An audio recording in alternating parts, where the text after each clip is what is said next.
The Steve Dangle Podcast with your hosts, Steve Dangle, Adam Wilde, and Jesse Blake. Let's go! Wow, that's a cool shirt, Steve. I thought so. Really cool. Why don't you show everybody on camera? If you're listening to this, I want you to imagine that Steve is literally Bryan Cranston from Malcolm in the Middle. No. Why? I don't know. I thought why I'd do you wear think something that, Adam? different. Show him the short sleeves, Steve. Yeah. The short sleeve dress shirt guy?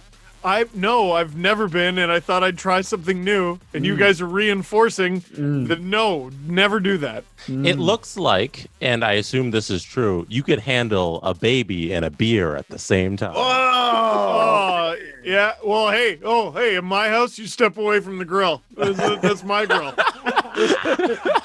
I'm wearing these thick socks up to my ankles, or well past my ankles. Thank you very much. Yeah. Where's your apron that says Q Master?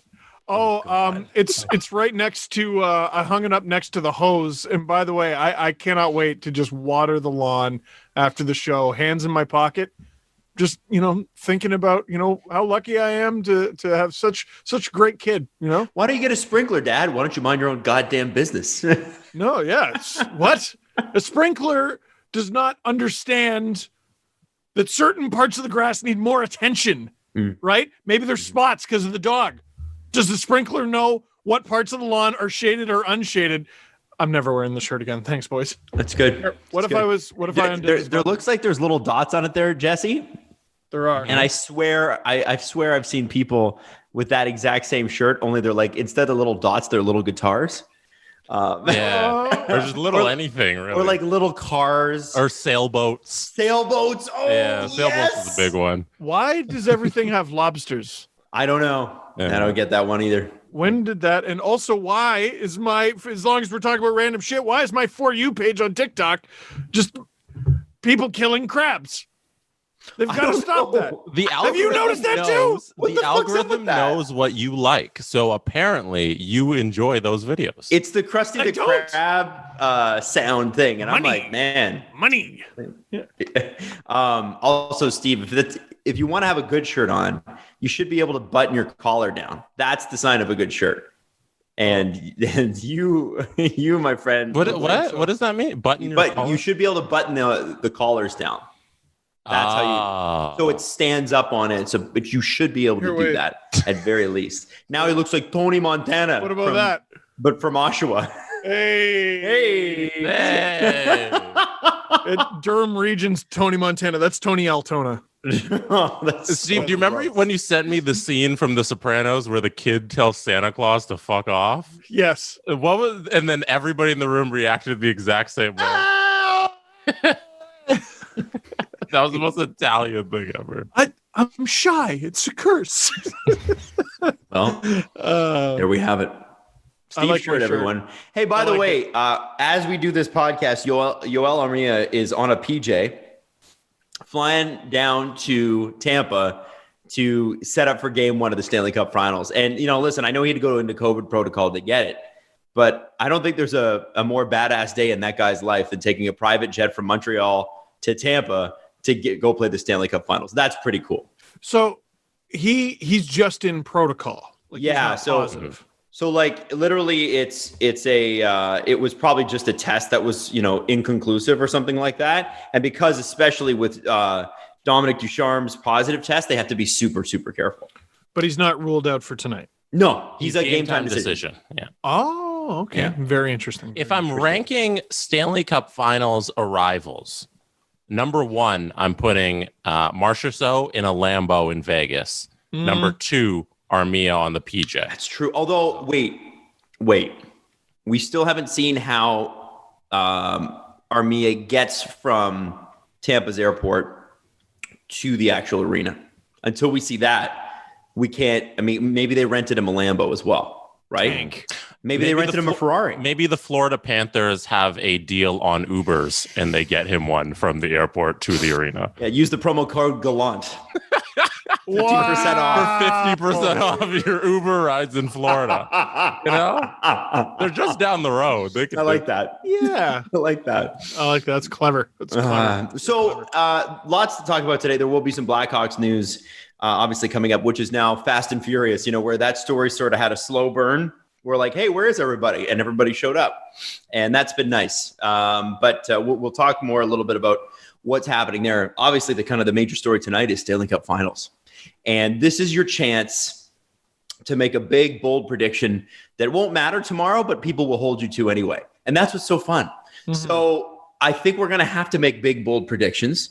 And I would like to know what your honest assessment of this is, because I'm finding this Stanley Cup final, of any of the Stanley Cup finals in recent memory, this is harder than it should be to talk about in terms of what we think is going to happen. Would you not agree? Well, because you're basing your opinion on the Montreal Canadiens this year on such a small sample of games compared to most teams, right? Like Vegas in 2018 were at least winning games all year, right? But Montreal were going, okay, from game 5 of the first round onward, they have been elite. Prior to that, completely mediocre. Like literally bottom half of the league. Not even good. And what they turned a switch and figured it out. So, betting odds for them, like they're always going to be the underdog. And every opponent, I'm like, well, surely they can't do it against this one. And then Vegas shows up and look awful. And now they got Tampa, and every instinct in my body is like, well, surely Tampa. But who wants to make that bet now? Who wants to just be like, yeah, Montreal's toast? I will say I'm glad it's Tampa, because God, Tampa in the playoffs is so fun. Mm-hmm. They're just so fun to watch. Like, just what a bunch of Tasmanian devils. No one plays faster. No one plays more intense. We really should put more respect on the Islanders' names, because the past 2 Tampa versus Islanders series have been gifts to hockey. They have. Like just 2 7 games, overtime. Like, come on. Doesn't get much better than that. Watching that series, it just all series long, and this is the mind of a Leaf fan right now, all series long, especially game 7. I was just like, any professional hockey player not watching this game right now, I want traded. I want traded out of this team. Get out of here. If you're not watching and appreciating and letting it sink in with your eyes how hard it is to make it to the Stanley Cup final, I don't think you belong here, and I don't think you want it. So get out. They're so intense. Listen, if you're already off in some far off land having margaritas on the beach, can you at least have someone bring an iPad down to the beach and watch game 7 of the Tampa Bay Lightning versus New York Islanders? It was great. And it was, it was one of those series that when you get to overtime and you're watching in that last period, you think, I'm going to be sad to see this end. Like, it has to end. And you're like, I'm sad to see this go. Because that I think, usually at the end of any sort of playoff, you could pinpoint one round. There was a couple where, like, in the early 2010s, where like Philly and Pittsburgh would play and be like, that was the round of the playoffs. Doesn't necessarily mean that was the Stanley Cup, because I would have thought it was Colorado Vegas. Everybody would have thought it was. But the best series so far has been that series. Islanders Tampa, without question. Yeah, there are some series that you just remember. Mm-hmm. And what you're talking about, I think, is Philly-Pittsburgh 2012. Yes. War. Just war. Yeah, just war. Extremely good. Pittsburgh's been in the middle of so many. They had a great one against the Rangers. Just, really, really entertaining. I was a little sad to see that series end. Now, one thing that I've said for a few years, though, Tampa and Montreal always seem to play each other, and it's a carnival when they do. One team goes up big, erases it. The next game, it's the complete opposite. High scoring, doesn't matter who's in net. So I'm curious to see if this one's a gong show, because we've been robbed of like a real gong show. There was the 8-0 win, but that's not a back and forth. That's a massacre. I want to see a 5-4 game here. You know what I mean? 6-5. If I were to say, there's a particular team that this Montreal Canadiens team reminds me of. And I want to know what you guys think, because the 2012 Los Angeles Kings went into the Stanley Cup Finals being kind of what we thought was an underdog. Now, I mean, if you look at the numbers now, I'm looking at the regular season, they still had 95 points going into the playoffs, but they finished 13th in the NHL. They were third in their own division, which I think is super interesting. You look at back then, can you name the number one team in the what it was at the time, the Pacific Division? It must have been the Canucks. In the Pacific Division, the Canucks were not in it. So this is Division? This is the Pacific Division 2012. So you have Phoenix, San Jose, LA, Dallas, Anaheim. Oh, okay. They were like northwest or something? No, they changed the name of the division. So the division was literally called, the Canucks were called the Northwest Division. The Pacific Division was Phoenix, San Jose, LA, Dallas, and Anaheim. Who was number one? San Jose? Close. Jesse? Phoenix. 97 points. That's right. Crazy. Oh, was that the year they went to the was that the year they went to the conference final? Yes, I'm pretty sure. And 2012, yeah. And it was LA that got through. But LA was, a lot of people didn't take them seriously. I think they were 7th in the conference going into the playoffs. And then all of a sudden kind of turned it on. And I was trying to think of teams in recent memory that can really compare to what Montreal's done. And there hasn't been a lot. Like recently, you've seen a lot of domination by teams that should dominate. Obviously, there are teams that finish first in the league that are out in the first round. I get that. But what I'm saying is, like, we're talking 7th, 8th seeds. How many of them are going this deep? And how many of them are going this deep and being this dominant? And that LA Kings team, when Jonathan Quick decided to turn it on, and I believe, did they not make a trade right before the trade deadline as well that was pretty consequential for them? That team just became this world-beating team. And even when they got back on the ice the next year, they were a completely different team. They were not a 7th place team anymore. They were tops in the division for the next couple of years and won another Stanley Cup. With Montreal, I'm wondering, if we're looking at the next iteration of that. So I'm trying to look. February 23rd is when the Kings acquired Jeff Carter. That's what it was. Oh my God. Like, okay, this team barely made the playoffs. This is, to me, is the big difference between that team and the Montreal Canadiens. Heading into the playoffs, the Montreal Canadiens never went on a run, really. It was just the beginning of the season, and then they never really got it back. Here's the Kings after they got Jeff Carter that year, where they finished 8th and had to play the President's Trophy winning Canucks.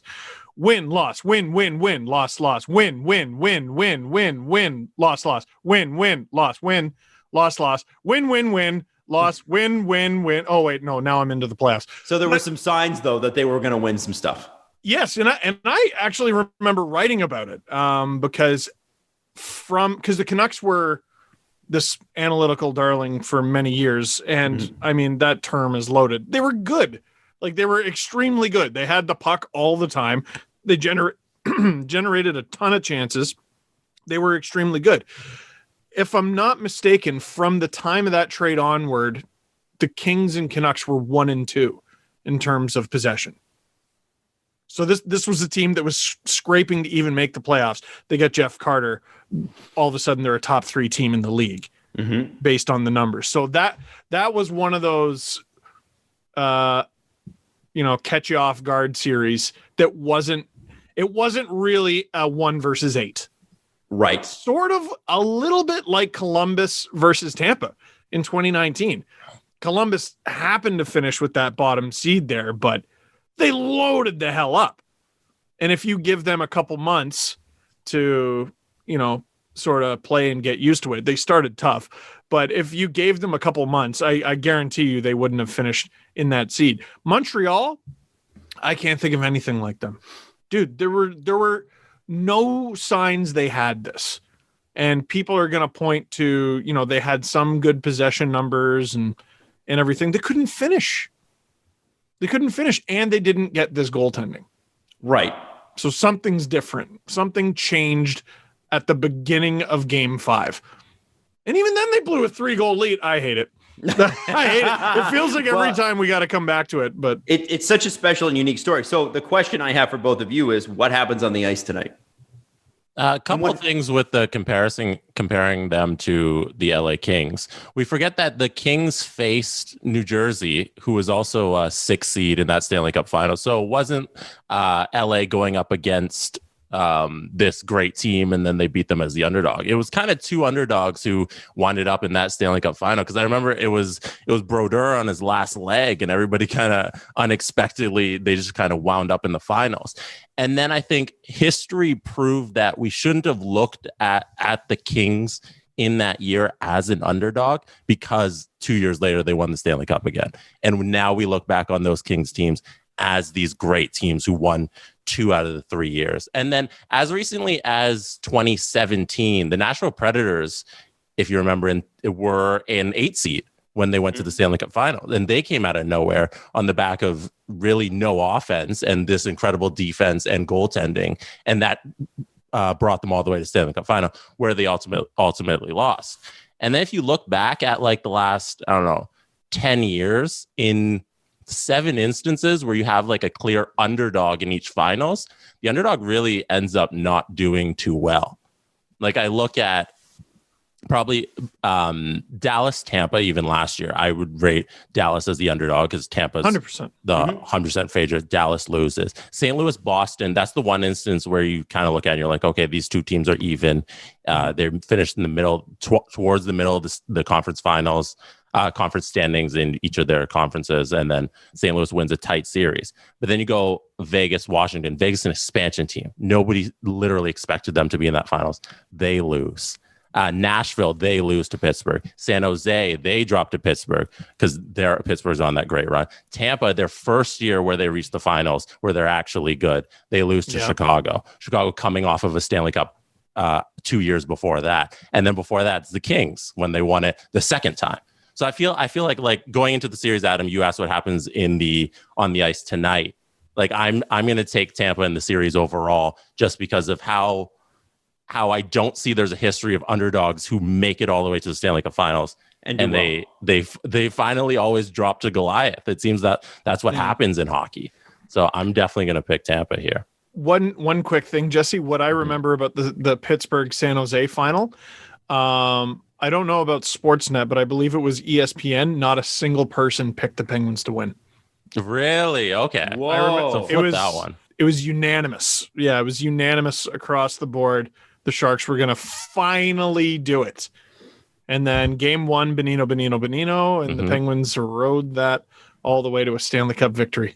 It's funny how we remember that now, and we're like, how could anybody choose against Crosby in anything? I know. No? I know. We were like, oh, yeah, no, he's Crosby, Malkin. They're tough. Because Burns, Thornton, Marlowe, what's his Reimer. name? Reimer. Polak. Who was the starting goaltender? Martin Jones, I think. Was he not? It was pre-shitty Martin Jones. Yeah, Martin Jones before Martin Jones got Martin Jones' head. And then there was like, I'm pretty sure too. Yeah, he was good. He had a 918 that year. That team featured, I think, 4 or 5 Olympians, that San Jose team. Like, who was on defense for them? It was amazing. Burns, Vlasic. Yes. That's who I was trying to come up with. Polak, Brendan Dillon. Polak. Justin Braun. Polak could be an Olympian, man. I think he might be. On the Czech team? I think he was, yeah. Oh, yeah. He was. But like Nick they were Spalling, he was there too. That's right. There were 3 Leafs on that team. Thank you for reminding me. Nick Spalling. I always forget his name. Even Couture, Pavelski. Prime of San Jose. Yeah. Good team. You could see why maybe they would have thought, okay, well, there's a lot of Team Canada, Team USA here on San Jose. I'm, not that against Crosby and Malkin, but this is a pretty loaded team. Well, in Pittsburgh, like the Blues in 2019, weren't even in a playoff spot around Christmas. Remember, they fired their coach. That's right. And we were like, Jim Rutherford's about to lose his job if he doesn't sort this out. He sort that out. Whoops. Yeah, but I mean, they were bad. They were bad, and that's why they fired him. That's why they fired their coach, right? So but again, we keep talking about teams that were maybe not so good, but at some point gave us a reason to believe in them. They found it. Is it possible, Steve, that this winning streak would have been inevitably what would have happened for Montreal if we'd had an 82-game sched? That is an extremely good question. I would argue we would never see it. We would never get to this point because a huge part of it is Cole Caulfield. Yeah. And his season would still be gone. That's right. He wouldn't have been able to join the I can't maybe he could have joined the team. It was always the final 10 games or something, wasn't it? Yeah. It was always going to be the final 10 games. Isn't that usually what it is with college? Yeah, I don't know the exact rules. I mean, and let's not forget, like, they did make the playoffs in their division. They were, they made it because they deserved to. But again, it was like halfway through the first round where they were like, surprise. And like with the Kings, with the Penguins, with all these teams we're talking about, there was a eureka moment. And I just don't know if Montreal had that. They didn't have Brendan Gallagher. They didn't have Carey Price. It's what they're Carey doing. Price is making amazing. AHL rehab starts a week before the playoffs. People forget that. So was Gallagher. It's unbelievable. He played his first AHL game since like 2008 or something stupid. Like, it was crazy. They're on their fourth head coach. I was like, Carey Price is injured. Yay. Not that I wanted to be injured, but I was like, we don't want to face healthy Carey Price. Well, exactly. And anyone who is like, no, I want him 100%. Like, shut up. You're lying. Like, you're like, listen, you want him to be healthy as a person, but you don't want to play against arguably the best goalie in the world. No, I don't think anyone wants to play against the best goalie in the world ever on any night, ever. So let me ask you this, because Jesse, you say you're going with Tampa on this series. Yeah, and I had three things on the ice that I wanted to get your guys' opinions on. Okay. So the first one is the matchup between Price and Vasilevskiy, because I think we have the Vezina Trophy winner and then the guy who's probably the best goalie in the world. Playoff Vezina. Playoff Vezina, the Conn Smythe winner if Montreal wins it, versus the guy who's going to win the regular season Conn Smythe goalie trophy. Mm-hmm. So that's the big matchup there. And then we have Deneau and Gallagher versus the Tampa forwards. Can Deneau another round shut down selection of all-star forwards? And then the last one was the PK versus the power play. So we have the people, it's gone underrated, but Tampa's power play right now is historically great. It's at 37%. And this is from NBC Sports. Going back over the past 20 seasons, no team that has played in at least 18 playoff games in a single postseason has ever had a power play that efficient. The only team to ever top the 30% mark was Boston in 18-19 when they had a 32.4%. And they went power away. play. So, and then Montreal's penalty kill is 97%. The last time they allowed a power play goal was versus the Leafs. Unstoppable force, immovable object. I think that's going to be so much fun. So those are three things on the ice. Start with the goalies here. Yeah, what do you guys think? Repeat the goalie thing again. We've got the playoff Vezina and regular season Vezina, right? Yeah, exactly. What do you guys think? Andrei Vasilevsky's got that special sauce right now. 4 straight shutouts in elimination games. Like, so I think of, that makes me think of like Braden Holtby 2018 sort of thing, where like he didn't have to be the best in every single game, but when all the chips were down, he became God. Right. And like all Capitals fans seem to point to this one moment where they're like, oh, we're going to be fine. And it was an enormous save that he made. I think it was in Vegas. I want to say game 2, huge paddle save. We're going to be fine. As long as Vasilevskiy stares down Carey Price and doesn't blink, the goaltending should be at least even in this series. And that's a problem for Montreal. I would agree with that. And on top of that, I think there's a lot of people, does this game count? Does the been here before game count? Meaning, I've been here before, I've played in this before. And as far as I know, Carey Price has never seen a Stanley Cup Finals game. Nope. As good as he's been in the playoffs, he's never seen one. Nope. And Andrei Vasilevskiy has seen a few.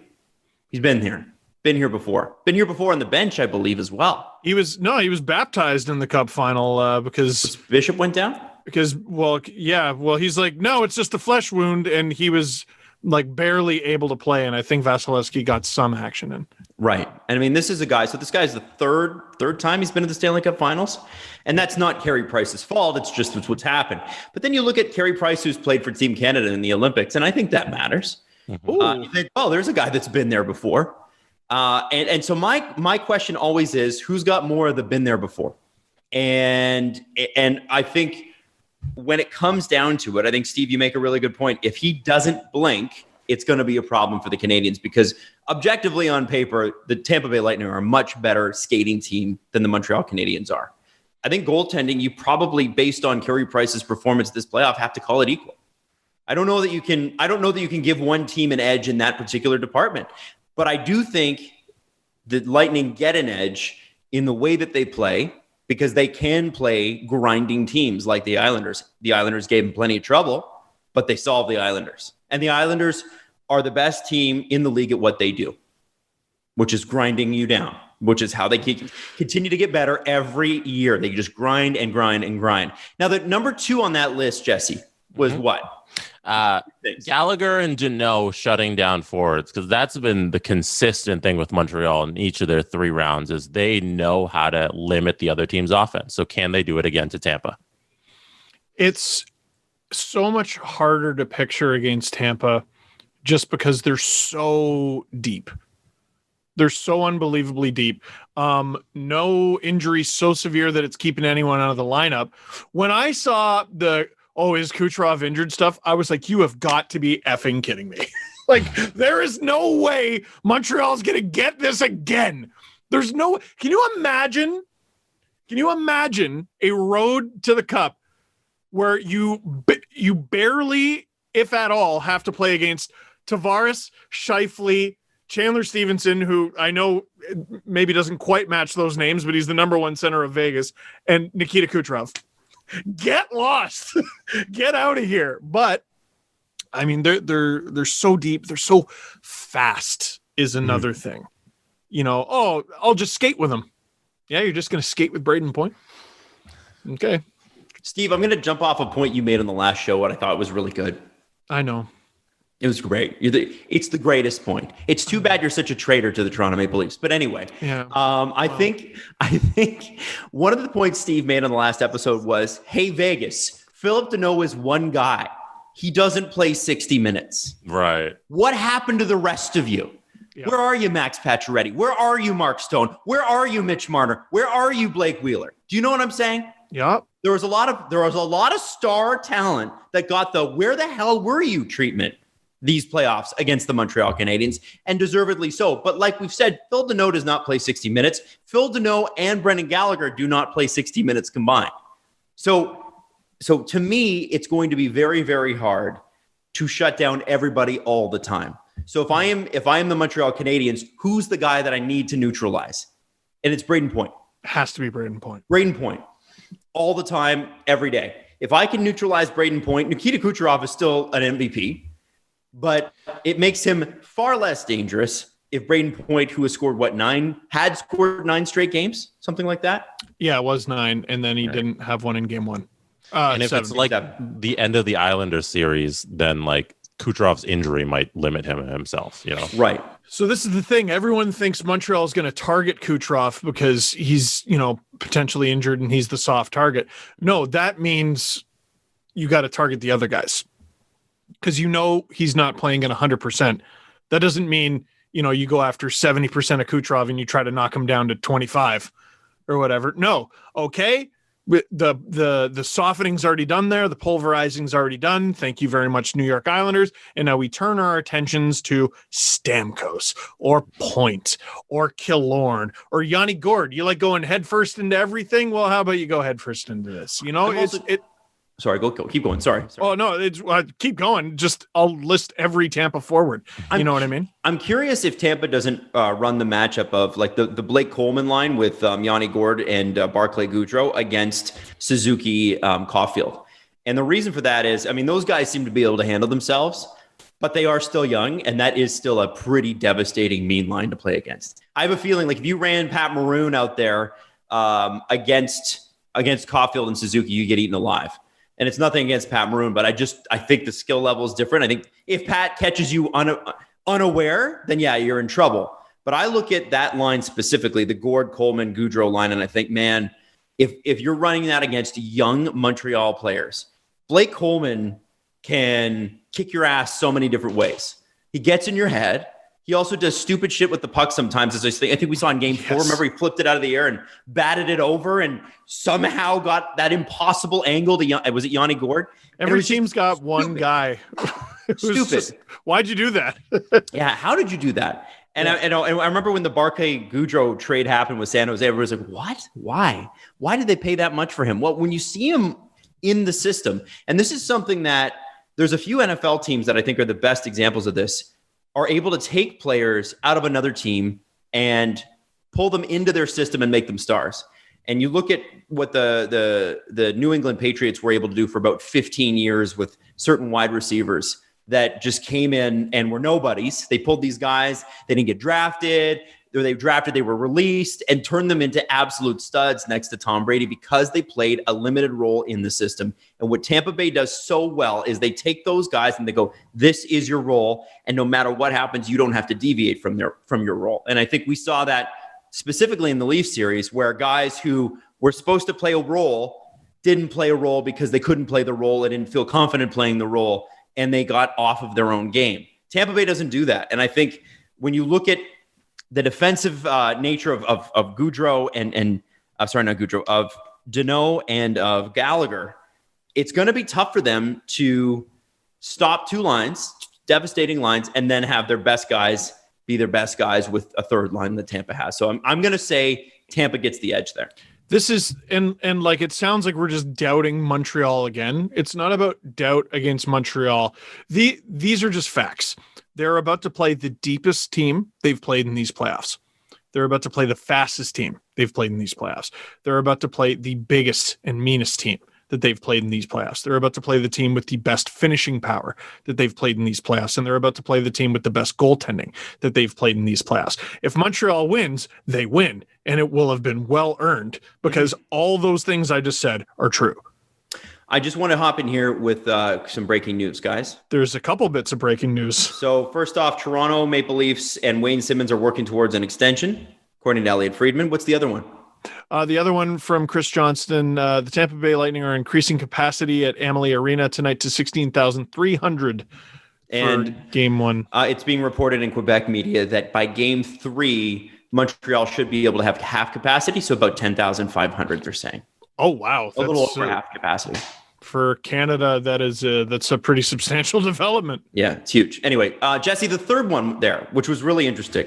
I love this. I thought this is gonna be really cool because we're seeing a historically great power play go up against a historically great penalty kill. How do you guys think that plays out? Because so much is made of how the game is won on special teams, and that's why we limit penalties in the playoffs, so it's more fair and all that. So I want to see what you guys think of that and how it's going to play out. Steve? I don't think series are won based on special teams, especially not the Stanley Cup Final. I mean, what I think you can count on is we're going to see the least amount of penalties called. So you got to add called because like there's going to be a substantial amount of penalties and they're just not going to call them. Oh yes, yeah, calls. That is the key here, right? I mean, you still want, if you're Tampa, you want to try to get Montreal into as much penalty trouble as possible, because even if you don't score, at least you're making them kill the penalty, right? They are going to be more tired than you by the end of it if you've done it right. Again, the been there before is it's such a factor. It's such a factor, and they've been up against such good teams, Tampa, too. Like, and maybe I'm discounting the North Division again, but remember, like, taking the Panthers? Whoops! Doesn't it just feel like so long ago? Now I watch Tampa and I'm like, oh yeah, like why did I?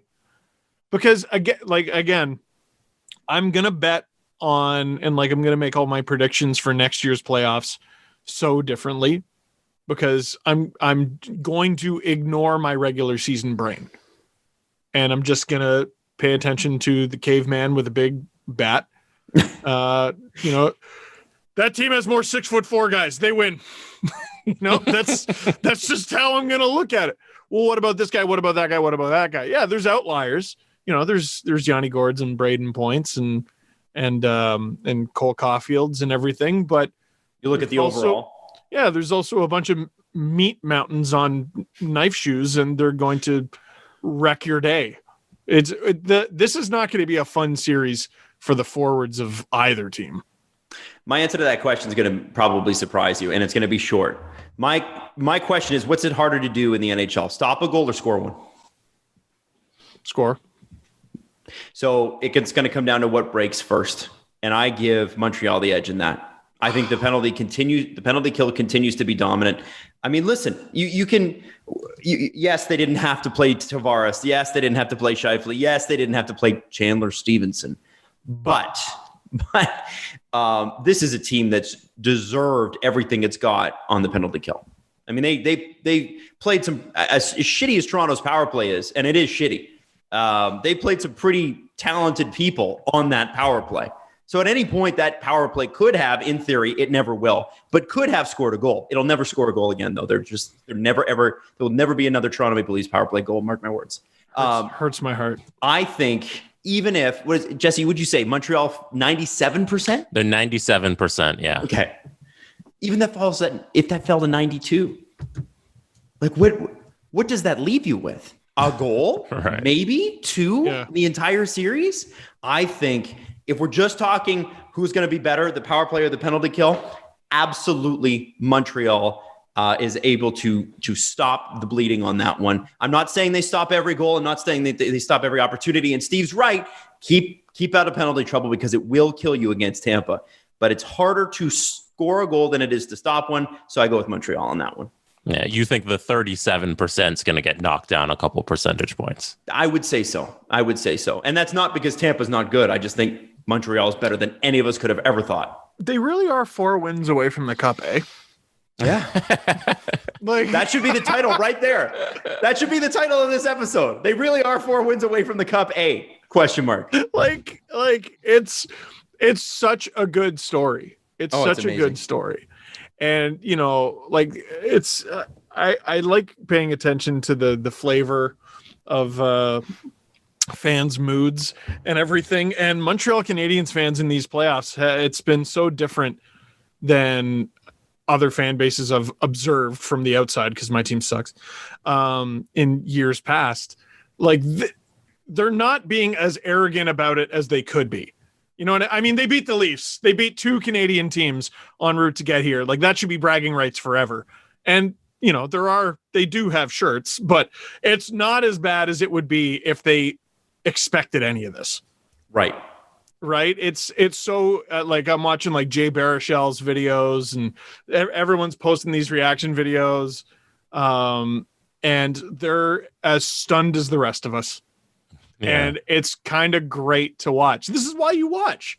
This is what you watch sports for. I know we talked about like superstar teams and, you know, the first time I saw the Cavs versus the Warriors was really cool. And then the second time was really cool also. By the third time I went, all right, this is the rubber match and then it's over. And then the fourth time I was like, that's enough. No, don't diminish that series because that got interesting every year. It did because there was the 3-1 comeback, and then after the 3-1 comeback, they add Durant, and then there's compelling again. You know, because it was back-to-back Clay and Steph, and then the 3-1, and then you add Durant, and then Durant does it 2 times. So do not diminish that series. I'm not going to diminish it. But okay, like the Euro is going on right now. And yeah, you want to watch all the big teams, all the big stars. But every now and then, isn't it fun to watch Greece just beat everyone inexplicably? Like, isn't that fun? Isn't it? Okay, Chelsea and Liverpool. But every now and then, Leicester. Yes. Mm-hmm. Yeah, it's fun to have a Leicester. And like, you need a Jamie Vardy though, like a guy who's all world that comes out of nowhere and is dominant for like 6 or 7 years afterwards too. Every now and then we need a Jamie Vardy. Like every now and then we need Montreal's most valuable forward to have 0 goals. Like This is one of the great things about sports. It is some of the greatest things. I can enjoy greatness, and I can enjoy the things that don't necessarily make any sense. And the things that don't make any sense are sometimes an even better story. So I think that. Oh, go ahead. You mentioned the expectations on Montreal and everyone like Jay Baruchel being so shocked and everything. Yeah. It's funny when you look at the other Canadian franchises and like Edmonton and Winnipeg are sitting at home right now being like, all right, we weren't that great. Like we lost and that's it. And then Toronto's in this crisis mode because the expectations were so high. And there's every other team in this division isn't really panicking. They're like, okay, we need to retool again because like we didn't expect to go to the Cup Finals. But Toronto, these expectations were looming over this team, and now we're sitting here all depressed. That you make such a great point about Edmonton because I know they finished second, and I want to say they had the same amount of wins as the Leafs. But fans were pissed about the sweep, but I get the impression most of the fan base didn't really believe in that team. They had two guys. Well, you can't do it every year. Adam's right. You can't just do it every year. Ken Holland, me, genius. I know me. I was getting ready for the Leafs to go at least 3 rounds, and I just wanted one single win, single round win. That's all. I would have been happy. Hey, and Winnipeg seems happy that they won a round. Yeah, I think that's a team that's. I mean, man, they've got some question marks. We could talk more about Winnipeg in the offseason, but. That's a team to me that's going nowhere but down. And I mean that. I was pro Winnipeg all year, but I am not impressed with what's happening supposedly behind the scenes there. And it's not anything other than like, remember, I picked them as a wild card to make the playoffs. I said I was the only one on the show who picked the Jets, but I just don't know if they've got the assets to turn around what needs to be turned around there for them to be a dominant team again. Adam, speaking of the Jets, do you have access to a PJ? A private jet? Yeah, do you have access? Not personally, not yet. No? I'll work on that. Well, so I'm just looking at Twitter. If you want to go to tonight's game, oh wait, no, sorry, you don't.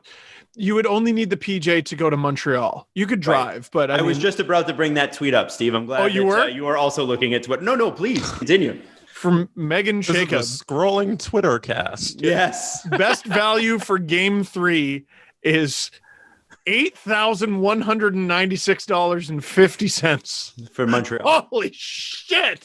That's the best. That doesn't mean it's the cheapest ticket. It means it's the best priced ticket for where you get to sit in the arena. Yo, that's how much are you guys paying for a Stanley Cup in Scotiabank for Leafs? If I have the money, your current finances. Oh fuck, I wouldn't be able to afford it. Yeah. Oh, if that's the price, nah. I know. I've said in the past, what is the amount of money that would put me into financial peril? All right, I'll put $2,000 on top of that. That is. I remember when I winced at $600 for the Jays. Mm-hmm. Yeah, I'd vomit. This is more than 10 times that. No, that's tough. I think what you want to do is become a season seat holder if you can ever somehow, and then you pay at least normal price for them. That's the only way. That's the only way I'm ever going to see a Leafs Stanley Cup final game, and the Leafs would have to make it. Oh, that too. Isn't that like 30 G's? For season seats? Yeah, easily. Now, everybody that owns the season seat license tells me that anyone that I know that owns a season seat or a license, see, there's difference, right? You can own the season seats, and then you can, on top of that, own the license. The license you actually own where you sit, or you license where you sit, and you pay for that, and it's an asset, and people can actually go to banks and get a loan for that. It's $100,000. But if you want and then you get the season seats on top of that, which are about $30,000. But if you sell the hot games, like the ones that are super good, like if Tampa comes to town, or if Montreal comes to town, if Boston comes to town, you can actually sell enough of those tickets to at least pay for your other seats or turn a small profit. So I was able to go to the NBA Finals game 5, it would have been the game where Durant got injured, because I have a friend that I work with, and their friend has season tickets for the Raptors, and they said that they made a profit on their season tickets that year because of the Raptors finals run, and they were able to sell them back. And then so we got by the finals, they're like, okay, we've already made a decent amount of money, now we're just going to give them to our friends for face value, because they had 4 seats, so they would take the 2 for themselves, and then they always sell the other 2. And they said they made a killing just on profit for that entire run. Yep. So yeah, it's a good business if your team is successful. I remember looking at the Raptors season seats, and this is like platinum level season seats in the Rudy Gay area. Rudy Gay era was terrible. It was right before things got good, though. It was $4,000 a season. $4,000. That's around the Marley season seats right now. Yeah. Oh, that hurts my heart. I should have bought the license. I should have bought it. Idiot. If I only I'd known 7 years later they'd win the championship. Who couldn't have predicted? Yeah. If only you'd know they'd trade their best player starting over a half decade of playoff runs. Made huge bucks. I remember after that trade, I'm like, well, they're going for the first overall pick. Let's go, Andrew Wiggins. Let's go. And then they just kind of won a big old bunch. Yep. That's what happened. I watched, wasn't that the year it was Game 7 against the Nets? I watched that at your place. My house? Yeah. Oh, I don't remember. You don't remember that? No, I don't remember that. That's when Damian Cox, he was tweeting something negative, and I tweeted him. That could have been yesterday. What? And I go, we're trying to watch the game. 10,000 was that? Because they were in the middle of a huge comeback, and Terrence Ross did that wicked, to get the possession. And I just went, we're trying to watch the game, Damien, and he blocked me for that. That's what I remember about being in your basement that day. My favorite story is Steve having to work with Damien at Sportsnet after he blocked him and saying, "Hey, Damien, can you unblock me?" And him asking why. Did he say, yeah? And then what was his response after? He just unblocked me. There was a work thing, Steve, that you needed him for, right? Like that's why you asked. Well, I did the prep sheet, which was this thing that went out throughout the company. I maybe shouldn't be telling this, whatever. It went throughout the company, and he had some sort of news, and I don't remember what it was, and I almost missed it because he's got me blocked, and I'm like, okay, this isn't acceptable that he's got me like. And so I just cordially was like, hey man, I got a job to do. Can you unblock me? And he was like, why? And I'm like, thought I explained that in the first email, but here we go. And okay, anyway. Yeah. Anyway, what interferes with your happiness? Is it something that you feel like is preventing you from achieving your goals? Like, so for instance, for me, before I was able to actually talk it through with a therapist, serious anxiety issues, things that I would spin out of things before I would even walk into a room. Like there'd be a meeting and I'd be freaking out about how the meeting was going to go before I'd even walked in. BetterHelp will help you assess what your needs are and match you with your own licensed professional therapist. And as somebody who's taken multiple years of therapy, it's so worth it. Now you can connect in a safe and private environment, super convenient, and you can start communicating in under 48 hours. It's not a crisis line, not a self-help book either. It's professional counseling done securely online. You send a message to your counselor anytime. You get timely and thoughtful responses. Plus, you can schedule weekly video sessions. And we're talking about licensed professional counselors who specialize in anger, family conflicts, LGBTQ plus matters, grief, self-esteem, trauma, sleeping, anxiety, stress, depression. Anything you share is confidential. It's convenient, it's professional, and it is affordable. Now you can get 10% off your first month by visiting betterhelp.com/STP. Again, join over 1 million people who have taken charge of their mental health. Be one of them. It's betterhelp.com/STP. Summer's here and hotter days are just around the corner. Keep cool with the help of our friends at Manscaped, who just launched their 4th generation performance package, which includes the Lawnmower 4.0. That's right. You heard that right. 4.0. Complement your summer grooming routine with a trim from the leaders in male grooming. The sun is shining and calling your name, fellas. Join over 2 million people worldwide who trust Manscaped and get ready for the summer. You got to get Manscaped, and you can get 20% off plus free shipping with the code DANGLE, DANGLE. Just check that out. It's super easy. Now, here's the thing. First off, the new Performance Package 4.0 includes the Lawnmower 4.0, truly the GOAT of all men's body trimmers, and goats would know they're hairy. Their 4th generation trimmer features a cutting-edge ceramic blade to reduce grooming accidents thanks to advanced skin-safe technology. That's trademarked.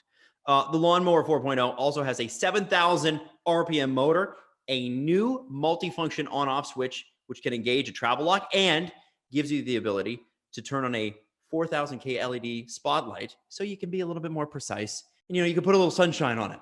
You know what I'm saying? Did I mention the trimmer is waterproof too? So in the shower or in the sun, doesn't matter. Lawnmower 4.0 is the best trimmer for you. And like we said, get 20% off free shipping with the code DANGLE at manscaped.com. That's 20% off plus free shipping with the code DANGLE at manscaped.com. Stay fresh this summer and shine with Manscaped. Stanley Cup predictions. Get into the Stanley Cup prediction. So who do you pick? How many games, Jesse? Tampa in 6. Or 5. Tampa in 6. Which one would you do? 6. Okay. Tampa in 6. Steven. Tampa in 6 is the bet. I'm going Tampa in 7. Adam, you have to do it. Say Montreal. I can't say Montreal. I can't. Say it. But I honestly, and it's nothing against Habs fans, so please stop taking this personally. If I'm wrong, we're all wrong in it together. I just can't see Montreal winning the cup this year. I don't feel bad I don't feel bad that we're all picking the team that is the reigning Stanley Cup champions. Yeah. Just like I didn't feel bad in the first round. Again, this is what makes the story so great. It's what makes it so great is that none of this makes sense.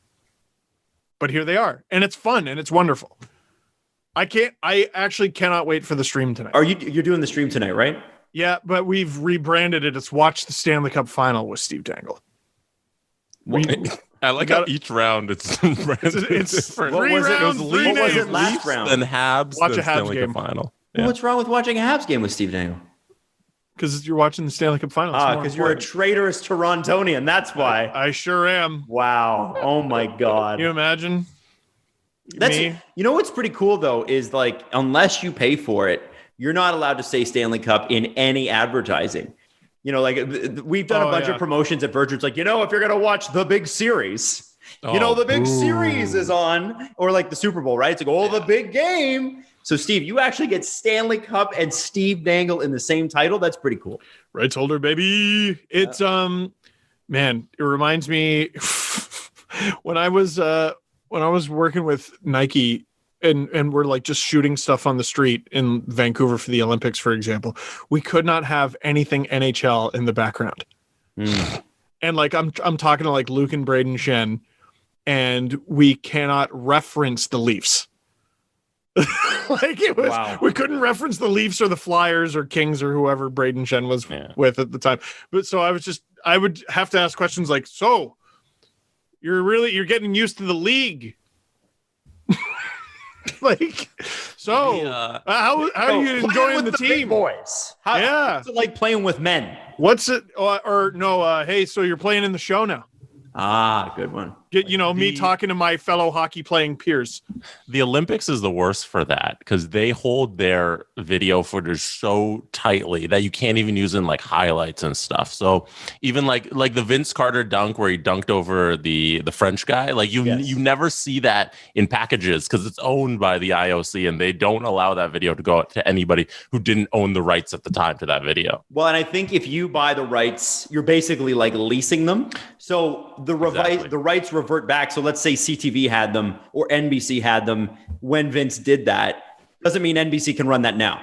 They still have to be the rights holder. Yeah. Right. So that's why any other TV network who's running Olympic highlights, they don't. They show still pictures of just the gold medal standings and all that stuff. Because the Olympics, they're the worst about everything. They are. It makes it impossible second page. I was on the second page of the National Post because they were looking for any Olympic story possible without any Olympic access because they weren't the official newspaper. It was the Globe and Mail. So they used you? Yeah. So they're okay, here's a YouTuber with 2,000 Twitter followers. Let's interview him and put him on the second page of the newspaper. Oh my God. That's if you see it in the background, my little ticket to the game, next to it, there's that article. Second page. You can thank Dick Pound for that. Imagine my surprise, because they didn't tell me that. I was I know I'm going to be in today's post. And I open it. One page flip. I could not believe it. That's pretty cool, man. It's pretty cool. It's pretty cool. Okay. we're gonna go completely off of what's happening in hockey right now, just for like 5 minutes. Okay. Jesse, Steve, what is the most consequential or important trade in Toronto Maple Leafs history? My vote would be for all time. All time. Either Kessel or Rask. Kessel or Rask? I'm going to say Rask. Because if you don't trade Rask, you have a goalie forever. For 15 years. You have 15 years goalie. Goalie is the backbone of your hockey team most of the time, unless you're building it some other way. So I think it's Rask. On the good side, there's Gilmore or Sundin. On the bad side, it's Rask. Okay, I asked for one, so give me one. Rask. You say Rask, most consequential in Leafs history. No, you know what? That's being a salty Leaf fan. The real answer is Sundin, I think. Yeah. Interesting. Because on this day in 1994, Matt Sundin was traded for Wendell Clark. And I wanted to say that I don't think that is the most consequential trade in Leafs history because we are too young.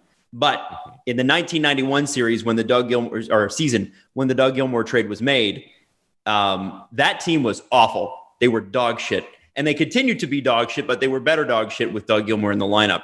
That changed how things were going to go for the Leafs. And they were really good, obviously, and then got Matt Sundin as well. And Matt Sundin was consequential. But I'd say it's the second most important trade in Leafs history is Matt Sundin for Wendell Clark. And I often wonder if it's overlooked because it is a bombastic, crazy Cliff Fletcher trade. Let me run this through you, okay?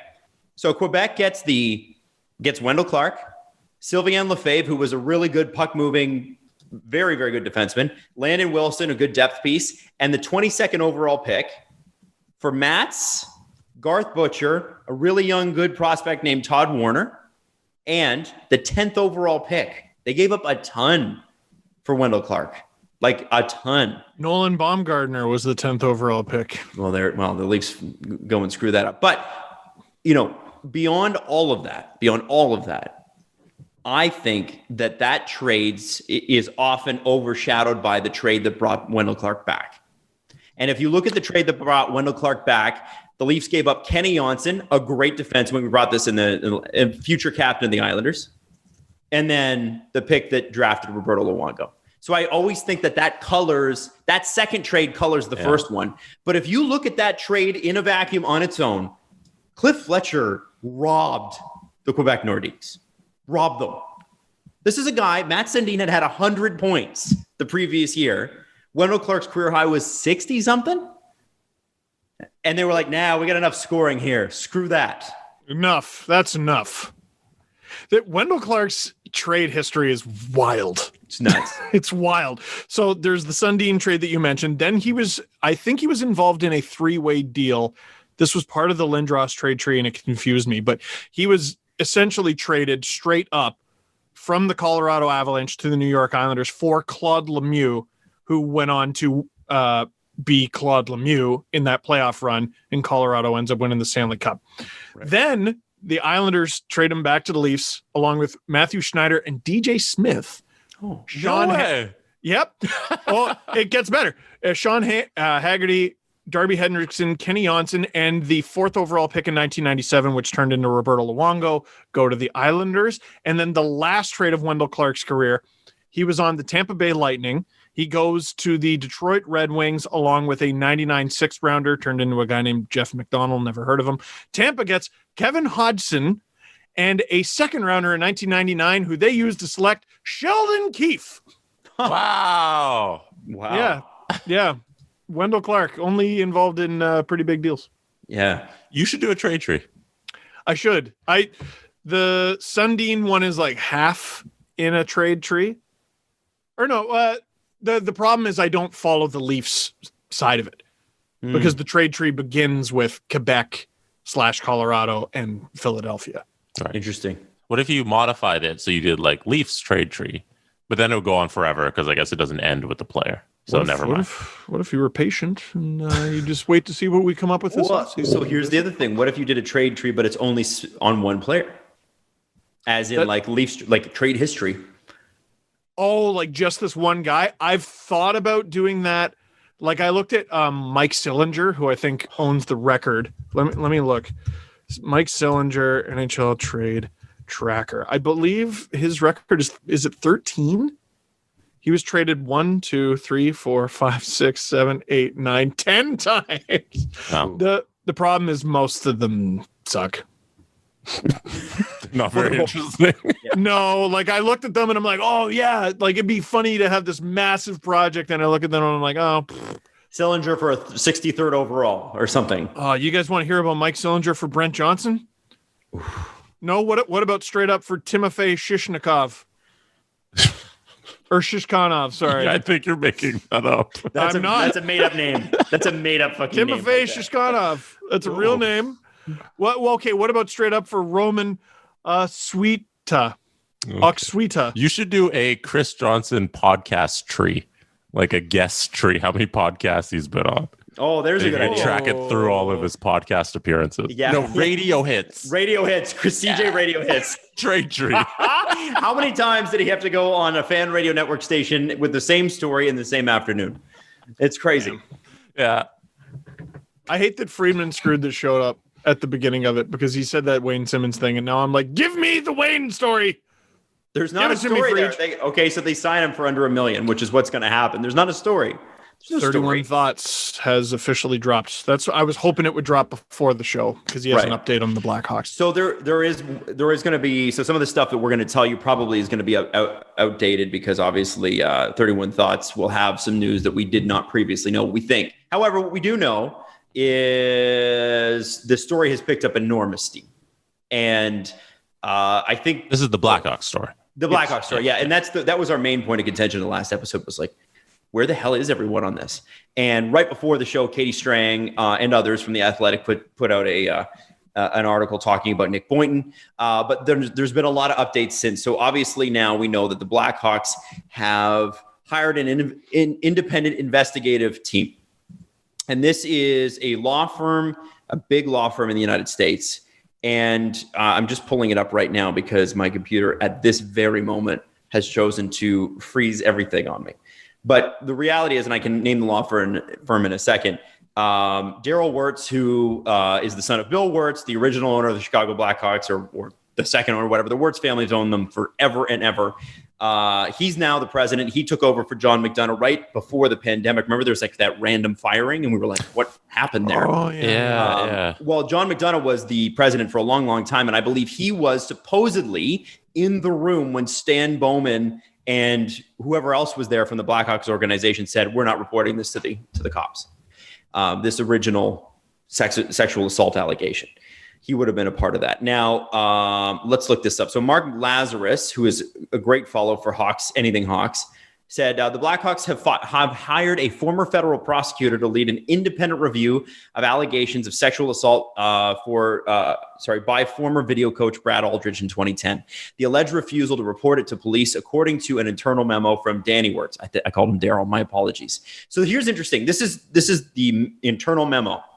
We want to reiterate to you that we take the allegations described in these lawsuits very seriously, Wirtz said in the memo. They in no way reflect the organization's culture or values. So there's a couple problems with that. Number one, listen, if Danny Wirtz didn't know about this, then it's hard for him to launch an investigation. And you could see how maybe he didn't. Because if you're John McDonough and it's the Stanley Cup Western Conference Final and you're against San Jose, you're probably not wanting to tell the owner that there are allegations of sexual assault. You're probably wanting to do what it looks like the Blackhawks did, which was sweep it under the rug. We don't want any distractions. We're about to win the Stanley Cup.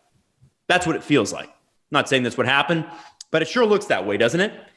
So it's entirely possible Danny Wirtz had never heard of this story until the allegations were talked about or filed against the Blackhawks organization in court, which is bad. Now, I'd like to know when the Blackhawks became aware that a lawsuit was pending, because oftentimes before the lawsuit's even filed that you're going to be sued. And I wonder if, because we couldn't figure out, okay, why did you fire John McDonough? It was like March 3rd, 2020. And I wonder if that's when they knew. And I wonder if that's how long this has been because didn't we hear this report from Rick Westhead like 6 months ago? Like there was something brewing here. I don't know if it was that long ago, but we did hear something. It was months ago. Yeah. It takes a long time to even file these lawsuits. So it's entirely possible the Hawks became aware, and maybe that's when Danny Wirtz steps in. Maybe it has nothing to do with it. But at the time, I remember us being sort of perplexed.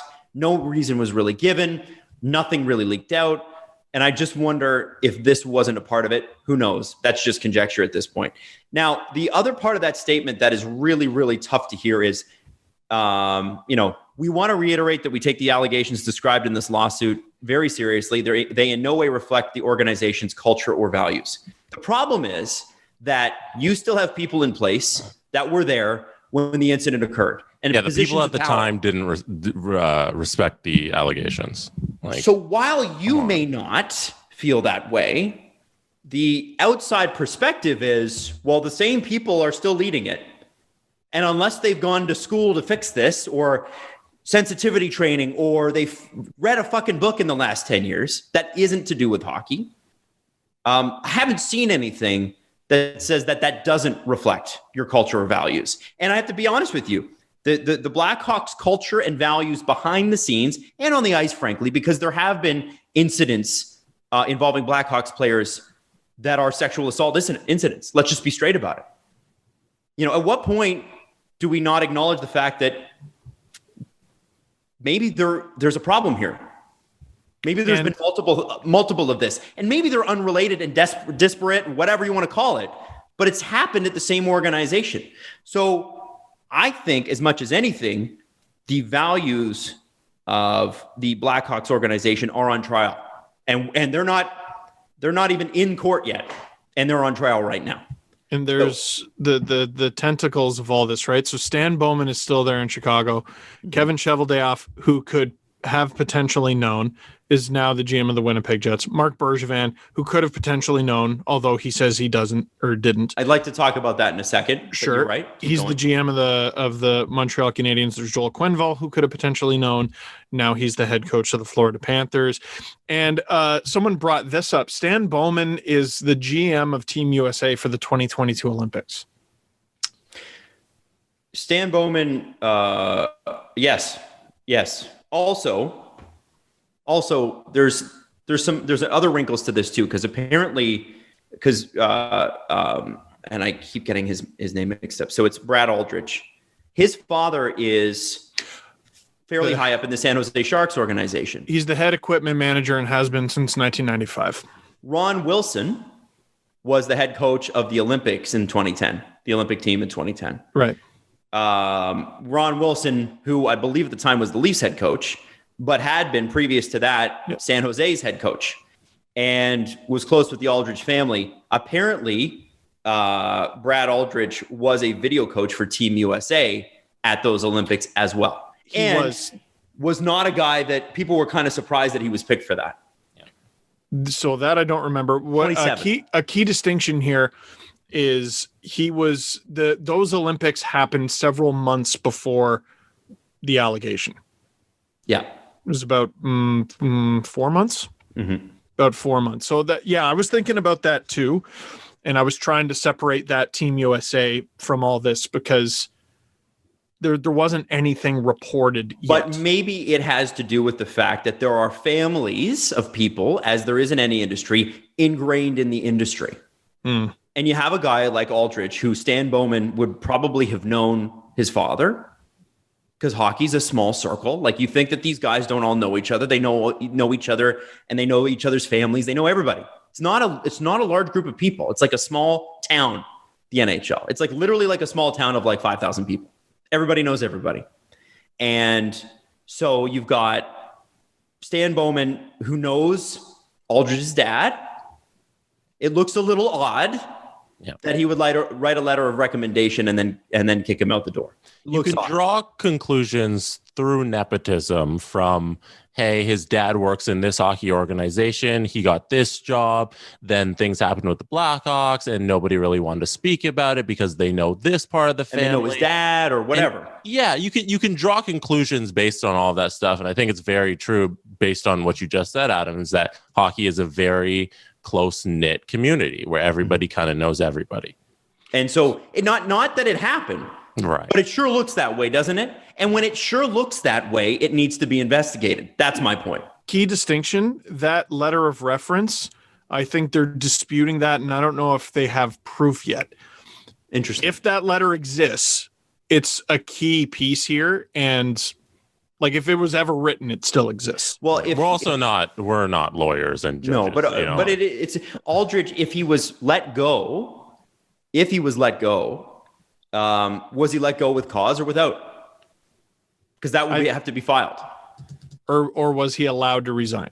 Right. So this is these are all the things that are going to happen now. So Reed Shar of Jenner and Brock, it's a law firm, is leading the review, and this is an independent review. Mr. Shar and his firm have significant experience conducting independent investigative reviews, have no previous ties to the Blackhawks organization, and have been directed to follow the facts where they lead. So, according to Mark Lazarus, so that's likely to serve as the Blackhawks' only comments about the lawsuits and allegations for the time being, which at least finally we got something, right? That's a very good thing that an independent body has been brought in to investigate the situation. That is fantastic news.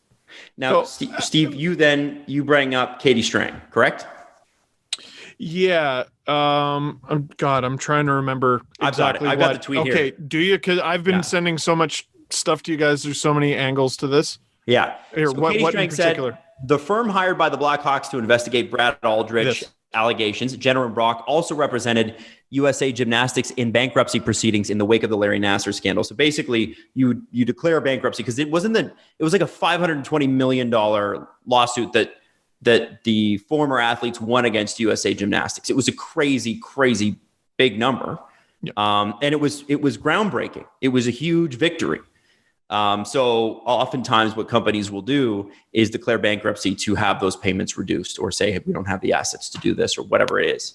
And I think it's important to know that fact, but I also think it's important to know that is maybe not representative of it's a law firm. There's accounting lawyers, there's criminal lawyers, there's investigative lawyers. Like there's a lot. I don't think you should be taking anything from that really, other than they have experience with big sports stories in the media. Yes. Like I think that's a fact, but other than that, like I don't want to question the credibility of lawyers. Like that's not something. I mean, because you got to remember that these guys, and everybody hates lawyers. I get it, but these guys have to maintain their reputation. Yeah. If they fuck this up, they're not going to get jobs like this again. They're not going to get big money jobs. It's in their. I've seen videos from lawyers, like there's this guy who sort of does Q&As, and they're like, would you defend this person? Would you defend this person? And he's like, oh, I've defended worse than them. I've defended this guy. I've defended that guy. He's like, this is my career. Yeah. This is my job. And everyone's entitled to a lawyer. I think they look at these things way different than non-lawyers do. Yeah, exactly. Yeah. I don't think, and there's a lot of people who are like, why does it have to be them or whatever? And it's like, listen, you have to hire somebody. And you don't get to be an enormous law firm without taking on some pretty distasteful clients. That's just the reality of it. And so I think we'll see what happens with and distasteful, by the way, is like me using light terms for that. We'll see what happens with this, but I think it's great to see. I mean, with Katie's article, with everything Rick Westhead has put out, we're actually seeing the ball rolling on this. And what the public pressure has done, what you have done by tweeting about it, by retweeting Rick, by retweeting Katie, by retweeting all these articles and tagging the Blackhawks, is you have public pressure has forced the Blackhawks to do something. And Katie Strang asked Mark Bergevin about it. Mm-hmm. And Gary Bettman could be getting asked questions about it later tonight. And I think it was Molly Walker asked Nick Leddy about it at the Islanders locker cleanup because he was part of that 2010 team. Whoa. Wow. What did he say? It's been a 180. It's been awesome to see. I got to look up the exact words, Adam, but I think he's claiming ignorance. By the way, Molly Walker incredible follow for anything New York. Really good. I only discovered her this year. Okay, Molly Walker. She tweeted, I asked Nick Leddy, who began his career in Chicago in 2010, about what's going on with the failures to report sexual assaults back then. And he said, honestly, I know that organization is first class all the way. Whatever is going on there, I think is being dealt with on their terms. And then she followed it up with, he didn't address the part of my question about if he had heard about it. So okay, that's it. But now we have Sopel on the record, Boynton on the record, Leddy on the record. So and Leddy knew. Boynton and Sopel are saying everybody knew. So you knew. And Friedman made a good point on 31 Thoughts. He's like, once the Stanley Cup final is done, front offices are then at the forefront, right? You're going to be taking questions heading into the draft, heading into the expansion draft, heading into free agency. You're going to be holding press conferences. You're going to be issuing press releases. They're going to have to answer questions. Well, that's what I said a week ago. I said eventually Stan Bowman has to do a press conference. Eventually Stan Bowman, I kind of think this is out of his hands. I think it might go above his head. He has to, but he's going to have to step in front of a camera. He has to. He's got a team to run. He's the general manager of the Chicago Blackhawks. And this is the thing. Like I said to you, like last Monday, he'll have to be in front of the camera. Can I make a prediction? He's fired before he gets that opportunity. I think there might be some merit to that. I don't even know if there'd be a firing. I would not be surprised if there was a resignation. And I actually wouldn't be surprised if there wasn't multiple. I'm not saying the answer says anything, but I also found it a bit perplexing when Katie Strang asked Marc Bergevin about these allegations. And he said, I didn't know anything. And you could put that on the record. If I was in that position, I think my answer would have been probably somewhere along the lines of, I had no idea and it's horrifying. And I don't know why I didn't know. Some empathy should have been shown in that moment to the story. Yeah, it was just like, I didn't know, and you can write that down because you can't fucking prove it. That's what it felt like. Here's how wildly fast this story is evolving. 12 minutes ago, there was a update from Rick Westhead. Former Blackhawks player describes struggle as abuse allegations come to light. Does this feature quotes from the accuser? I think it does. Can you send it over? I'll send Probably it not over. best Sorry, to dissect it. Yeah, let's not dissect that right. Yeah, sorry, let's guys. not read it live. And then. So let's stay off Twitter on this one. Sorry. With the information we have. No, but Steve, listen, I get it. It's evolving quickly, and by the time we post this episode, it's going to be out of date. I mean, Gary, you said it yourself. Gary Bettman could take questions tonight. Yeah, that would. And he's not going to say anything, but. Oh, just be prepared to be infuriated by whatever he says. I just think that's so true. I mean, you could say that before Gary Bettman opens his mouth at any time. I mean, Gary, what do you think of cotton candy? Well, there's lots of different carnival foods that are delicious. Oh, for God's sakes, Gary! He's a lawyer. It's what he does. Yes, this is what, he's paid to do this. Now, he's paid for you to hate him, so you don't hate the owners. That's the key. Here. Yeah. Yes. And so I think, not because we don't want to deep dive on this, but right now with this story, there's so much information floating around out there and it's changing so quickly that you almost get to the point where it's conjecture. I do want to, though, revisit, and I do want to drive the point home. I was thrown off by Bergevin's answer. And as a human being, I don't think there's anything wrong with that. I was thrown off. I think I'm not saying he's lying. I'm not saying he's lying. I just found the answer to be extremely defensive and not sensitive at all to the story. What was the answer? It was, I didn't know anything about it, and you can put that on the record. So so he was, what was it, the director of player personnel? Yes. Right. So if let's say this is what happens, right? Mm-hmm. So there's a meeting, he's not part of it, and then afterward, he's not told of it. Yeah. That could 100% be true. Yes. Would you not be white hot, volcanic, raged, pissed off about that if you were him? Would you not feel completely betrayed? Yes. Yes, I'd be furious. I would want that kind of, I don't know, because it's a legal matter. I don't think we can expect any absolutes out of anybody. Mm-hmm. Well, he just gave you one. He didn't know. That's provable. If he did, they're going to be able to prove it. Sure. I just think it is entirely possible they kept it secret from him. And if I were him, and that's the truth, I'd be demanding answers from my former coworkers. Well, it's yeah. I'm because what it's done. Let's say Quenneville didn't know, Cheveldayoff didn't know, and Bergevin didn't know. All three of those people are now under suspicion. Like if I'm one of them and I didn't know, and Stan Bowman did this, I can never speak to Stan Bowman again. Well, and it's like Jesse said, like there's a marketing executive that said that they knew. Yeah. And the accusation is all the players knew, which Nick Leddy has now thrown into disrepute. Well, he didn't say anything. He didn't deny it, so that's not disrepute. He's still in the NHL. He might get traded to the Blackhawks one day. He doesn't want to get bounced out of the NHL. So that's culture of fear. It is. He's afraid of pissing off an organization. Maybe players were asked to say nothing. I don't know. There's an unbelievable amount of angles to this story. And so the story is the Blackhawks knew something, said nothing, and that led to something else happening.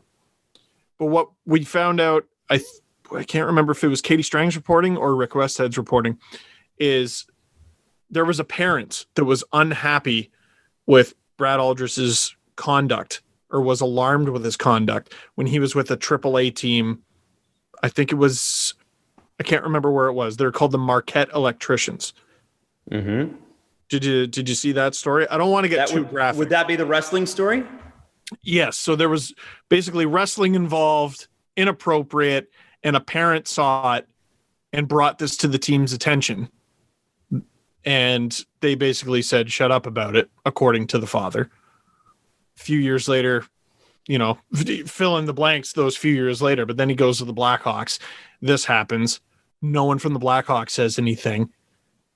Goes, on to the school that he was working at. It's just, this guy kept falling through the cracks. He kept being enabled by people saying nothing. Or hearing people, that's the thing. Someone spoke up in both those instances, but the people in charge chose to do nothing. Why?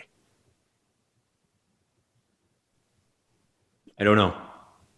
I think maybe, and I think we didn't mention this on the show last week, and I think I really wanted to, and I just kind of forgot.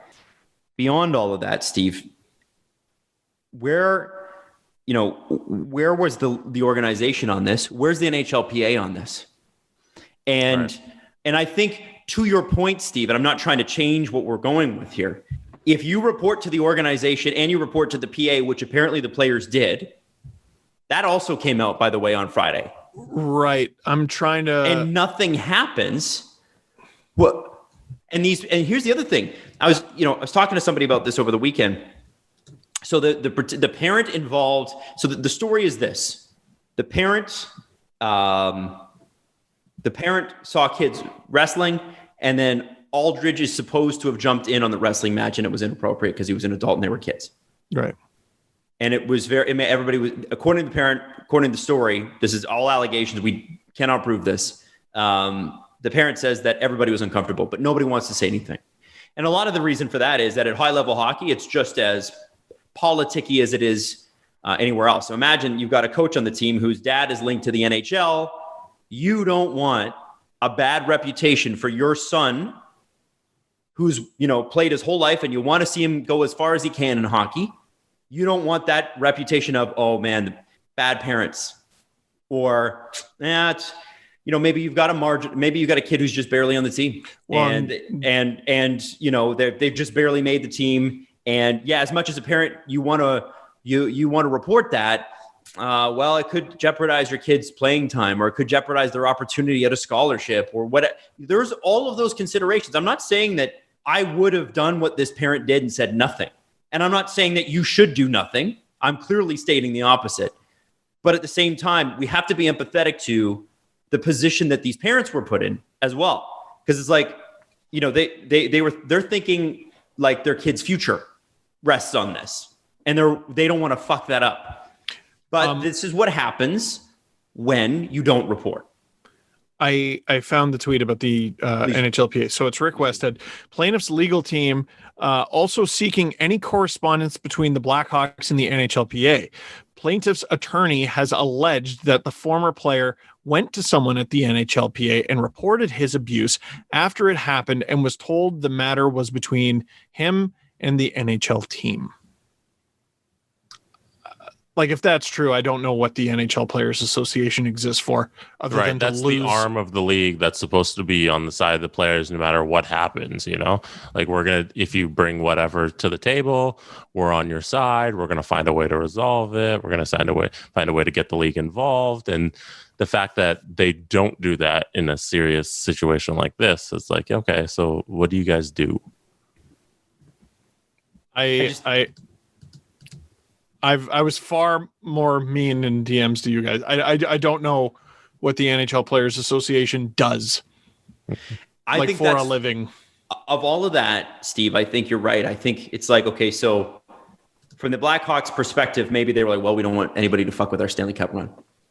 Okay, we don't want this getting out. We don't want to report people to the police, whatever. Sure. Wrong. Totally fucking wrong. But sure. But you can see how that's possible. Yes. You could see how a team would do that and prioritize winning the Stanley Cup over something like this because they didn't deem it the same way we would look at it. I'm not saying it's right, clearly. But with the NHLPA, what possible reason would they have not to force the issue here? Right. What's your defense? I don't get it. That's the most egregious out of all of this. That's worse than Stan Bowman and John McDonough, all those guys apparently knowing about it and not saying anything. If the PA knew, what do you do here? I understand what you're saying. Like, you work for the Blackhawks organization. The Players Association works for you. Yes. It's not even a third party. It should be a biased party towards the player. Right. And this is even a whiff of this. A whiff of this, the PA should be like, what the fuck? If you're the head of the PA and you hear something like this, you're on the phone to fucking Blackhawks management right away going, what the hell's going on over there? Why hasn't this been reported yet? Like, I don't understand.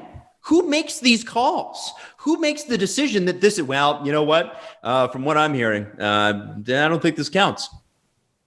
Who makes that call? And the NHLPA, what's to stop them from reporting the allegation? I don't get it. And I'm not saying that anybody's better or worse, but the PA literally is paid for by the players. You work for the players. How is this possible? There are too many parties here that look like absolute shit to keep up with, as demonstrated by how we're talking about it. Right? But again, your role in this is make everyone answer. Make everyone speak. So Bergevin's spoken. Cheveldayoff? Bueller? Hello? We got Stan Bowman. Anyone else from the Blackhawks? Now they had that statement today from Danny Wirtz, which I assume is going to be the last we hear from them for a while. Yeah, and by the way, I would hope that doesn't reflect your culture and values. Thank you very much. That's a fucking bare minimum statement. Like, I think that's a boilerplate press release. Yeah, of course. But we fucking hope so. Yeah. I don't know. I think the problem here is we're all waiting for a resolution. Like, we're waiting for an outcome. We're waiting for the story to be done. And folks, we're not going to get that for a long time. No, this could be a couple years. Yeah.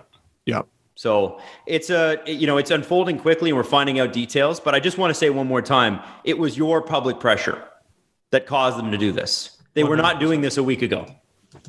This was not happening a week ago. And I want to say a special shout out to Rick Westhead because boy, without him, none of this is happening. And what a great investigative reporter he's always been, but this is pretty, it's when reporting does good things for people as well. Do you know what I mean? Yeah.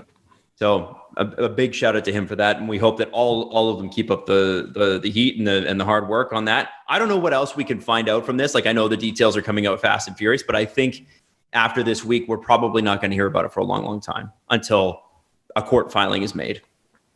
get a court date, something like that. Interestingly, I don't know if I mentioned this in the last episode too, that the player said they were only asking for $150,000. Oh, in yeah. Illinois, you put that number in as a placeholder. Essentially, how it works legally, apparently, is that the juries decide the amount of money. So you put in an amount of money, but it could be, somebody. What was it that we had a tweet or something where somebody was talking like this could be tens of millions. I just happened to scroll right to that part of the paragraph. John Doe 1 is seeking $150,000 in his lawsuit. Loggins, who I believe is his lawyer, however, said that figure is a placeholder and that lawyers can only suggest award damages to juries. She said the case is likely worth at least $10 million. Mm-hmm. Wow. So slightly different than $150,000. This ain't going away for a very long time. No, the Blackhawks and several others are in deep, deep shit. And moving on to another extremely tough story, and we're going to keep this brief. It was announced this morning on David Pasternak's Instagram that he and his partner lost their newborn baby. Obviously, nobody knows any reasons why, and we don't. It's none of anyone's business. We just wanted to send our very best to his family during this time. Cannot imagine what that is like, and it was just so sad to see. It's horrible. Let's get into the press conference. The first question, first comment comes from Miranda on Twitter. They write, just wanted y'all to know, I was at the zoo last weekend and can confirm those Tundra Trek bathrooms are pretty great. Oh, So, I remember that. Yeah. Miranda can confirm that the zoo bathrooms should have been voted one of the best in Canada. Okay. Well, there we go. How much of the zoo is open, I wonder? Like, is it all outside? Like some of it. I don't think the the pavilions, the indoor parts, I don't think those are open. I don't know if they're going to be open for a very long time. Well, stage 2, they probably will be. Yeah, like Wonderland is open on July 2nd, so I assume the zoo can be partially open besides the indoor stuff, You can go see the snake aquarium. Where they have all the snakes in the aquarium? The planetarium. What do you guys make of this from Cameron Durham on Twitter? Oh, hate him already. Hey, I like you. None of the Leafs core 5 members have been on social media since the loss. Is this a sign that they're trying to better themselves or just avoid hate? Or they've been else? on. Core 5?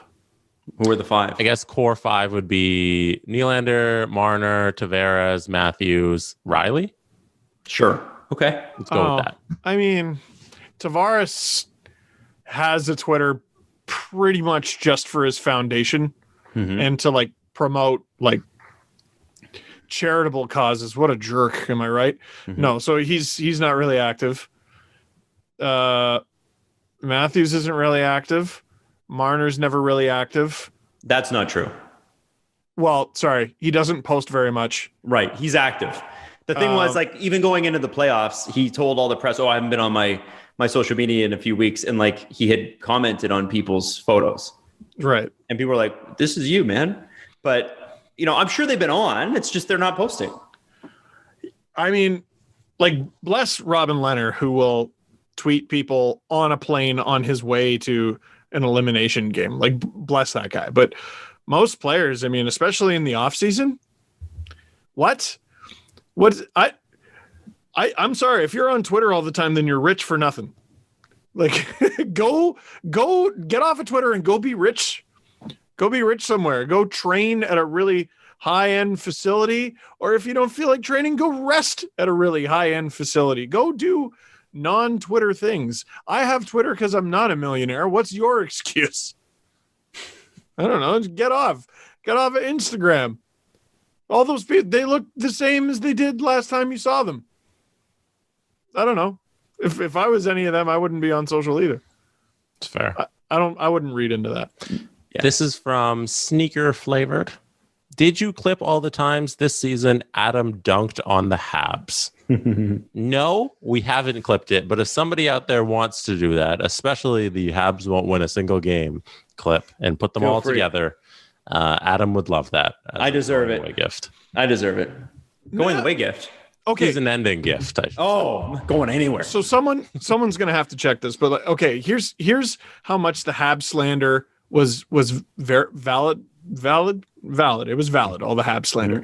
If this Stanley Cup final goes to Game 7 and the Habs win it, so they're the Stanley Cup champions. Sure. Correct me if I'm wrong, but I believe they'll have as many wins as losses. They'll be a 500 Stanley Cup team. If you combine their regular season and their playoffs, if it goes to Game 7, I believe they'll be 500. I think it's over both combined. Yeah. Yeah. Are you counting overtime? Overtime losses are losses. Season because they are losses. Yes. Overtime and shootout losses are losses. And overtime and shootout wins are wins. Yes. Okay. Yeah, we don't have time to mess around. Like a loss is a loss, a win is a win. They'll have as many wins as losses. Listen, I'll keep saying it. They deserve to be here, and it's kind of weird.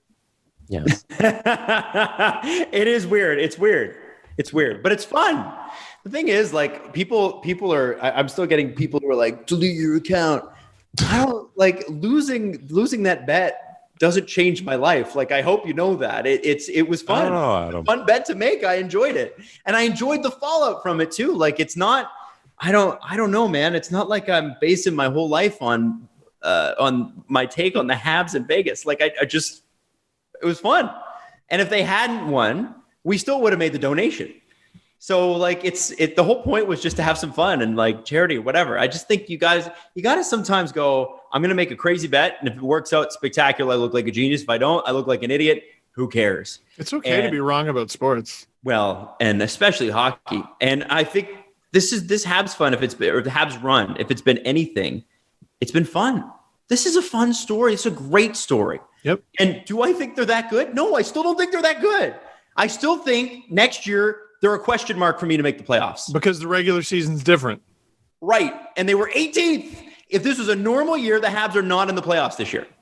But they're in the Stanley Cup final. Not a normal year. And I hats off to them. I don't think there's anything wrong with saying that. Oh, no. The Atlantic. Can't wait. Can't wait to get back home to the Atlantic where the Leafs might miss the playoffs. Anyway, good luck, Detroit and Buffalo. Good luck. I'm sure you'll be great. Don't worry. Steve will have traded our first round pick by then. Oh, please. Please kill me. We'll get Nick Foligno back from Columbus again.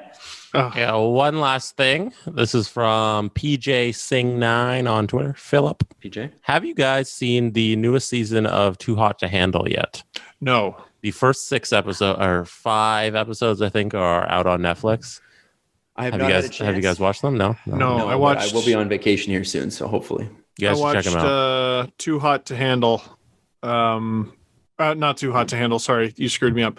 I watched Inside last night by Bo Burnham. Oh yeah, unbelievable. Is it good? That was.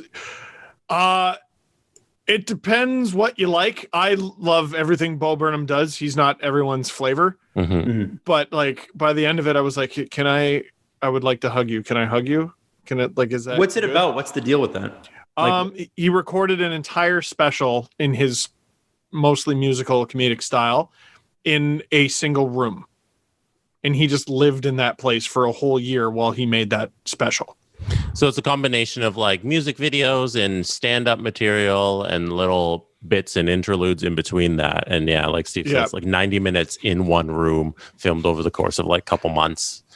Inside, yeah, it's really cool. He left the room at one point, right? Yeah, like I assume in real life he leaves the room. Okay, I was just gonna say like he went to the bathroom, stuff like that. Oh, probably. No, there's just more and more like bags and jars, like the Aviator. No, not quite. The songs are really good. You laugh a lot. It's a really good special. I'm a big fan of Bo Burnham though, so biased. He does a couple like. You don't even realize the bit has started. Yeah, a few of the times. I don't want to spoil anything. The come on, Jeffrey, you can do it. He does a whole song about Jeffrey Jeff Bezos. You probably heard that on TikTok. That's where it comes from. Is that how's everyone doing out there tonight? Yeah, I'm not doing good or whatever. No, is that No, that's this special. That is this special. Okay, that is. I'm probably gonna watch it again. Jeffrey Bezos song. It's different. I can't wait. Yeah. It's. All right. I've been listening to it all morning. And Too Hot to Handle season 2. Yeah, I've watched a couple episodes so far. They have a new Francesca and Harry, Cam and Emily. They're more entertaining than Francesca and Harry. It's awesome. You guys are gonna like it. Cam does some interesting stuff in the shower by himself. So it's worth the while. And then Christina comes in, and then they haven't released the final, I think, 5 episodes. So Christina comes in, this extra guest in the house, and she is going to cause all the drama. So when you guys catch up and watch the season, we'll talk about it here. Cannot wait. Awesome. Cannot wait. All right. So that's it for us today. We love you. And we will see you Wednesday, where we will get to talk about a Stanley Cup game. How great is that? It's real life Stanley Cup game. Cannot wait. Who wins tonight? Then Jesse, we can get to what matters, like the draft. Yeah. Jesse, who wins tonight? Tonight, Tampa 4-2. Steve. Montreal 3-2 overtime, maximum chaos. Let's go. I was also going to say Montreal 2-0. Whoa! Holy shit! I told you. Going to Game 7, chaos. Baby. Game 7. We will see you next episode.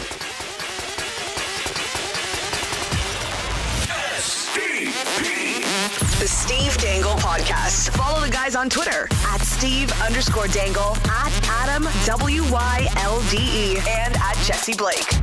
Connection complete.